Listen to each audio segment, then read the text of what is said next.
Welcome back to Ash's Reef in the episode number 5 of the weekend video tips to my 150 gallon mixed reef.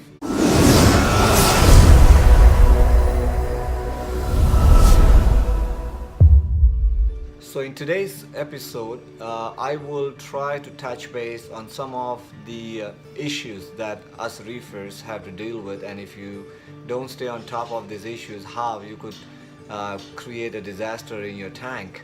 And you don't want that. You want you to enjoy your hobby. So the first thing that comes to my mind is plumbing. When you plan your setup, make sure you have laid down certain plans in terms of your plumbing. Make sure you incorporate using unions. Try to avoid the 90 elbow anywhere that you can, and include using the 45 elbows. So these are the small little things that you need to pay attention to. And once you set up your plumbing very well, you do not want to change your plumbing for the remaining part of your hobby. That is something that will stay along for the all time that you will be in the hobby. So plan ahead when you are plumbing your tank, whether you want to go with hard plumbing such as PVC, or whether you want to just go with barbed fitting plumbing. Make sure you plan. That's what the most important point to take out of this particular topic. The next thing I would like to talk about is being patient. We all see that beautiful reef either at an LFS or a friend's house or at a YouTube, and we want instantly that beautiful reef in our house. Well, it has taken a lot of time, effort, energy and money for that reef to be at its current beautiful stage. So you need to keep that in mind as well. You need to consider that you need to really have patience. Things does not happen overnight in this hobby. If you are thinking of bringing corals, beautiful corals, and putting it into your tank, and your tank is barely 3 to 6 months to a year, and you expect the corals to do good, you are taking a big risk. So let your water mature. Eventually it will take time. When I say let your water mature, what it means is your water will develop certain bacteria, right? Denitrifying bacteria, pods, copepods, amphipods. These are all part of the ecosystem that you would want to create in your glass box. So it takes time for all those to develop, right? I have done this mistake of buying a new mandarin when my tank was brand new, and putting the mandarin in my tank and hoping that the mandarin would survive. While mandarin needs live food, yes, they might be trained to eat pellets and whatnot, but by nature, for them to be healthy, they need the live copepods and amphipods. And if your tank has not matured, that fish eventually will die slowly and gradually out of hunger. Similarly, adding corals, right? Your SPS corals are very demanding. If you think that just going and buying and putting a nice, beautiful SPS colony, it will give it will suffer. So you have to keep that in mind as well. Be patient. Things will come along as far as you give yourself and the tank time to mature by itself. The next thing that I would like to talk about is very, very, very important. Always make sure you have enough gallons of fresh salt water mixed, and have it ready on your hand. That will always help you in terms of any issue that might crop up in your tank, any kind of spike, right? Alkalinity spike, temperature spike, anything that can shock your tank. That new fresh batch of salt water will be able to kind of reduce the effect of the spike on your fishes and corals and on your tank. So that's very important, that you should always have fresh batch of salt water on hand available to you at all times, and make sure that salinity on that salt water, the fresh salt water, should match the salinity of your tank. You could either maintain it at 1.0 to 5 or 0 to 6, doesn't matter, but it has to match the salinity with your tank and the temperature with your tank as well. The idea here is to avoid or give them as less shock as possible. One of the other elements that I would also like to discuss is, maintaining your equipment.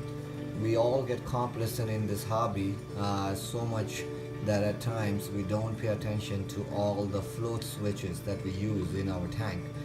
The float switches are one of the key elements in running your tank, and if a snail is stuck on an auto top off switch, your auto top off pump will constantly put more RODI water into your reservoir or into your sump, and that will drop your salinity. So maintaining and checking your float switch, just randomly keep an eye on them once a week and you should be okay. Then it comes is your power heads. Make sure you maintain your power heads, clean them every 3-4 months, so you could constantly have good flow out of them. Clean your pumps, your return pump and all the other pumps that you use. Make sure that you clean them as well, giving them a nice vinegar and fresh water bath. Then your lights, right? The water always splashes on the surface of the tank, so you will always have a little bit of salt creep on your lights as well. So occasionally it wouldn't harm to just clean the lenses of your lights as well, right? So these are the things that we kind of not pay attention, or just because we are so busy, and that could actually affect your tank. If your lights are dirty, it affects the light output going on to your corals, right? So try and keep this equipment clean, and they will serve you good for a long time, saving you time and money. Also, don't forget, now with so much of automation available in the market, be it the controllers, be it the dozers, right?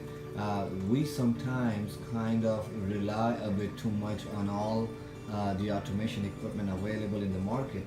Don't get me wrong, they are very helpful and they keep stay on top of our tanks and the water parameters like pH and temperature. However, it is very important that you also have a backup plan always ready in case of your controller failing or your probe failing as well.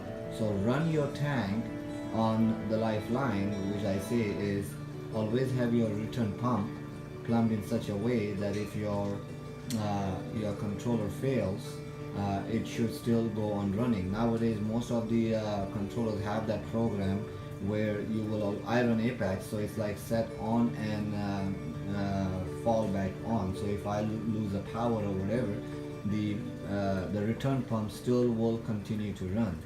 Similarly, make sure that the appropriate programming is in for the skimmer as well.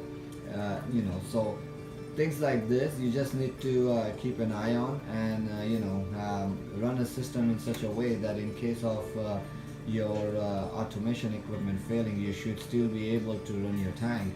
For example, if you're using a dozer and if your dozer fails, you should be able to have that measurement cup available on hand where you could measure the doses manually and still be able to dose the elements to the tank which were previously dosed by using the dosers.